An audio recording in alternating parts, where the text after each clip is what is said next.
go over to the CNE. The CNE was a big deal, and Fort York wasn't a big deal. That didn't happen, but Doug Ford has proposed the Ontario line, however, so it may not be quite done. Down in here was the Park Blackwell Companies. This was a meat packers here.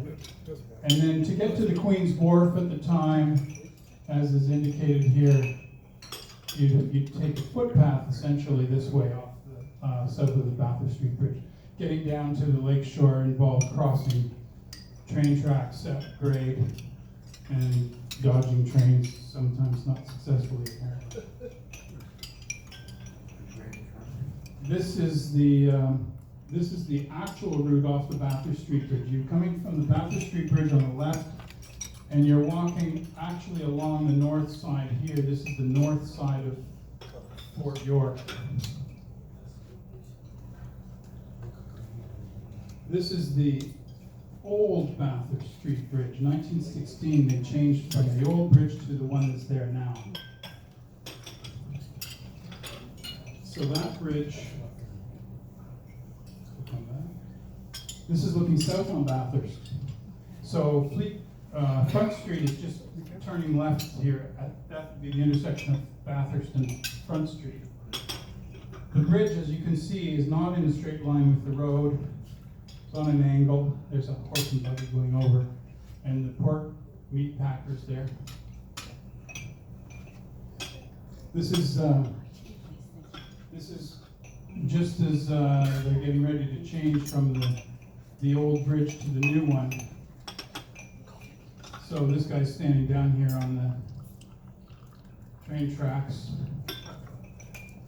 Anything for a selfie. Instagram. But here's the new bridge in place. And you can still see as you came across the bridge, you made heading southbound, you'd make a right turn over towards the CB. And the aerial view shows that particularly, I think, this way.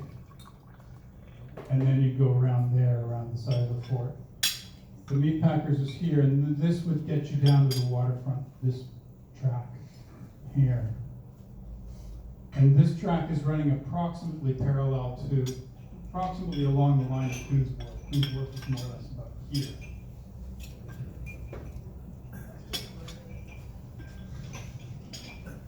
So then they tore down the meat packers and decided to straighten Bathurst Street southbound.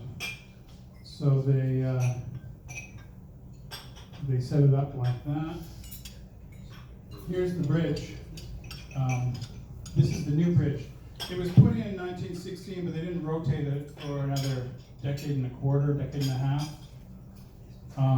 At which point they actually did. This is the photograph from the day they were rotating it. 22 odd degrees to bring it straight. They had it on rollers, you can see right here. So it sort of would just, the whole bridge would swing on this radius.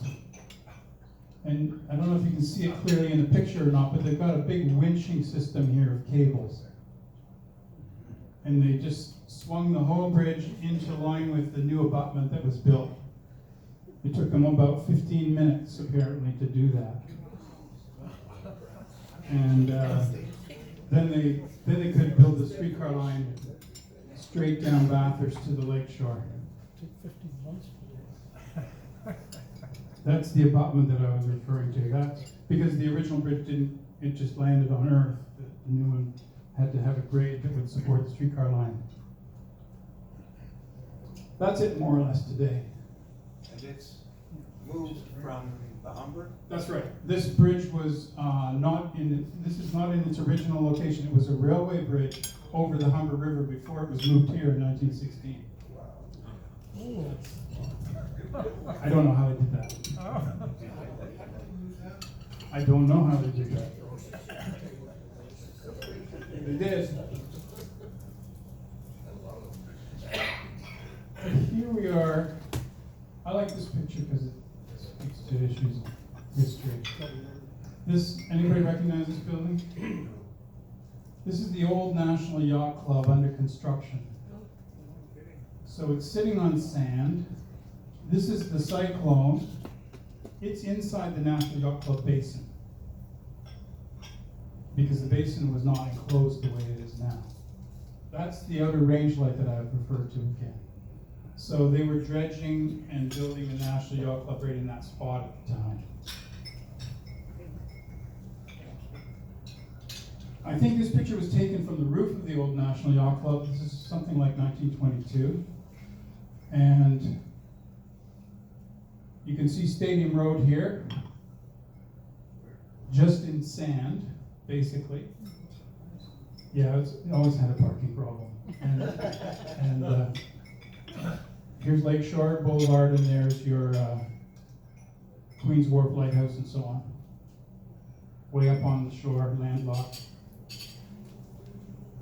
Here's the harbor, the National Yacht Club basin. So the Taylor Boat Works was located here. And this is the mid-1920s. So there was also an observation station there. It didn't last there very long.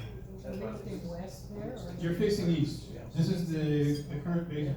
This is, the vantage point here is pretty much identical to where Alexandria Yacht Club is today. Except it's on water now. There's the Maple Leaf Stadium and the environment here of what's called Bathurst Quay. Another view of the same sort of thing. Is that the old harbor piece? Oh, that's No. That's the No, it was further over and much later. That's the Taylor Boatworks. This is the Taylor Boatyard here. This was a lifeguarding station or something like that. It was just there in the 20s and then it was gone. Did it get moved to? It might have been moved because it looks like the one that used to be in the inner harbor Yeah. for the police. I seem to remember that the harbor police was pretty close to that, and they traded spots with JJ Taylor. The harbor police moved over and JJ moved here. Maybe that explains it. Because that building looks like what used to be in the harbor. Yeah.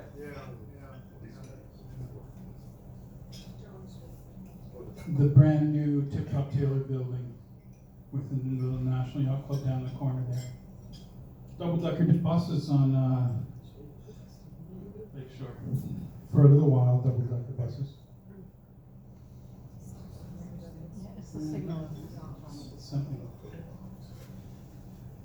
So this is the dock in front of National Yacht Club. There's your Queens Wharf Lighthouse there in the background. And there's Herb Jenkins in the foreground. Herb Jenkins is your, Grandfather. Oh. So here's the ball stadium. Now you can see Coronation Park is filled in.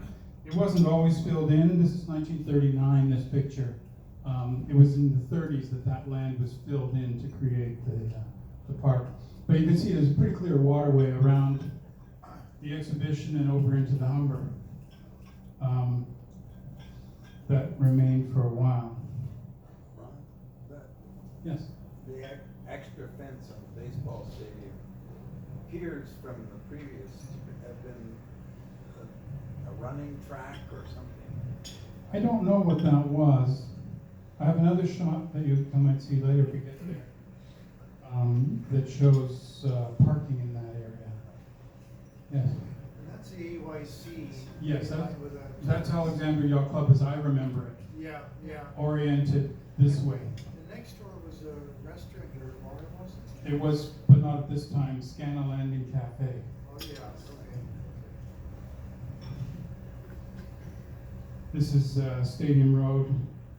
You might recognize the little gas station there down in the corner, one of the Joy stations of the time. did they move that one along? No, they didn't. That's not the one that's located out near the Humber River. In Casimir Zosky Park, actually. There. Anyway, there it is a little later. These look like 1970s vintage behemoths. And CN Tower in view in the background here, so that's gotta be 76. 76 or later. This is a view down Stadium Road from a higher vantage point, if you're wondering what that is. The Molson Brewery had a beer garden up on one of the roofs. And that's the viewpoint. Because I don't recall any mountains being covered No. on the lake shore. This is a little later. Now they're starting to build in the Bathurst Quay, so the road is there, down here. And the Taylor factory is here, but the Taylor building that was beside it is gone. This would be 1984. And this is a little bit later. Now you can actually see some of that little bit of lake filling happening right here. They didn't use the Cyclone for this, but that's where the new National Yacht Club would be located at Alexandra right in there. Where would the stadium, that patch of green there where the stadium was? The stadium would have been right in here. Oh, in there, okay. In that arc like that, and this would have been the grounds outside the stadium. Right, okay. Little Norway was here. We get to that.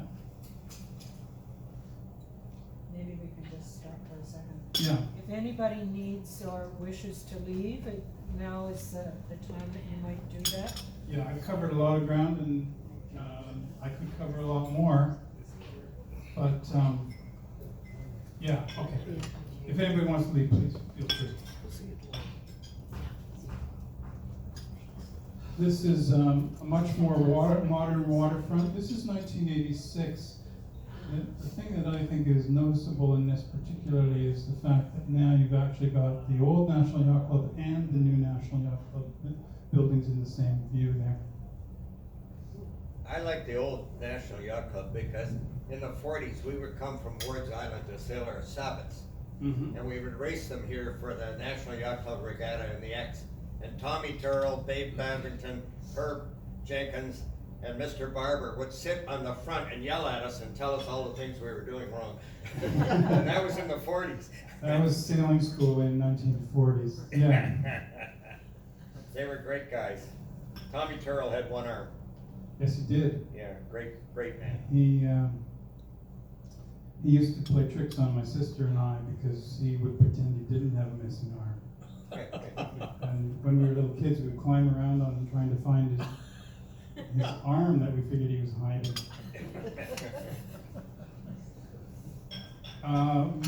Maybe we should jump past this. This is going back into military history and some of the military history in the area, including the new fort, the old French fort from the 1750s. It's only marked now by this obelisk on the CNE grounds.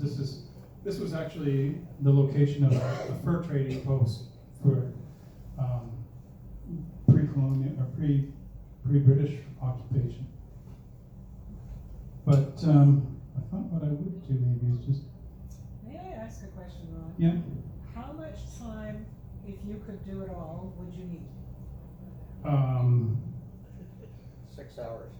Yeah, like I realistically, I've got like another 70 slides. Well, So- I'm wondering if it might be a good idea to invite you back. I can do that. Yeah. That might be the way to go. What I thought I would do at least is show you, because we have some tailors here. There's the old J.J. Taylor and Sons boatworks. Thanks for the warning. This is the National Yacht Club Basin with some of the creations of the J.J. Taylor boatwork. You might recognize the launch on the right because they were using those for a long time. The center one, and then over on the back and the left there, that's that surf boat. If you remember, they had a surf boat. That's it. The one in the front was the Veldena 2, which was for a while the displacement hull world speed record champion before the Harbour Commissioners bought it. They used it as a boat intercepting rum runners. Had a 12-cylinder aluminum block engine in there. And then it was lost for a while, turned up in Scarborough, and eventually restored. They do. They had more than one, but there it is in current existence. I don't know where it lives, but that's up in the Port Carling Classic Boat Show. It's in Lake Muskoka. Yeah. It's just a gorgeous thing. Owned by a guy named Rick McGraw. Ah, okay, you know some details. His name is not Orion. Ah. That's one of the Harbour Police boats. And an earlier rendition of the same. And of course then the Taylors, Boatworks built something like 400 Contestas in that boatyard.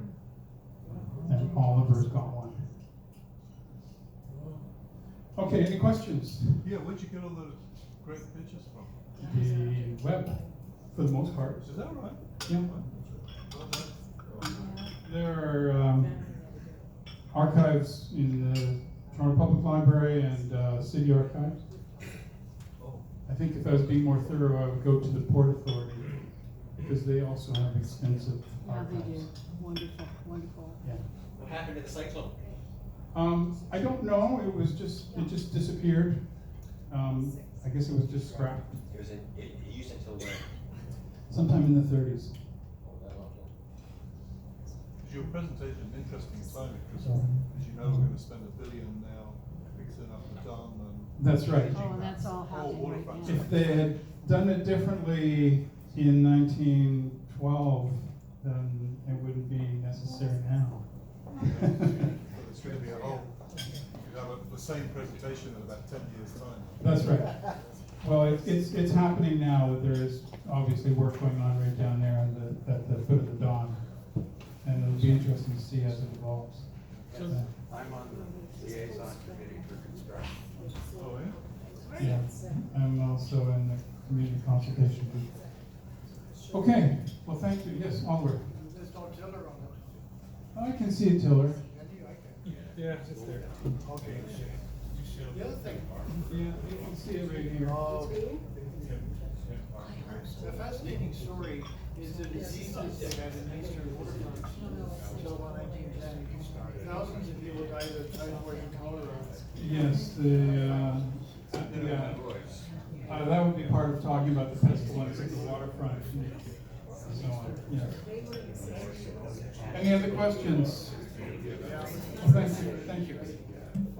Thank you so much, Ron. It's always good to know more about what goes on or what has gone on Toronto waterfront.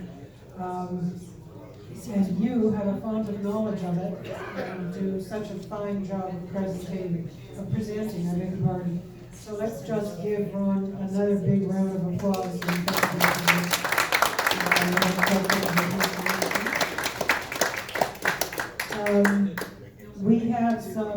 We have a very interesting presentation next week with Paul Lamont, traveling the 4 seas of Israel. So he's going to share his experiences on a recent trip to the Holy Land. And Roland and Barbara went as well, and so they're going to be kicking in there with a few comments. And then, of course, we have Moose Milk the following week, and we would welcome any and all to join us. If you're interested, please sign up. You don't have to pay anything, you just have to let me know you're coming so that I will be able to let them know how much food to prepare for us. We will be at Nemaco Cruising Club. And I would like to add to Ron's presentation, we will have a presentation in the new year about sidewalk labs. And we will also have, and that's the Google project that they're working with Toronto, and what did we call that three-type Waterfront Toronto. Waterfront Toronto. And we have Angus Armstrong coming in to talk to us about what's happening along the waterfront, and I hope around the Don Valley and, not the Don Valley, but the Don, mouth of the Don and that area. So with that, pipes out.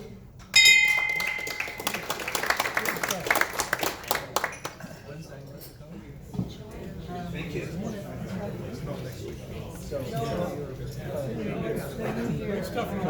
He's made a round.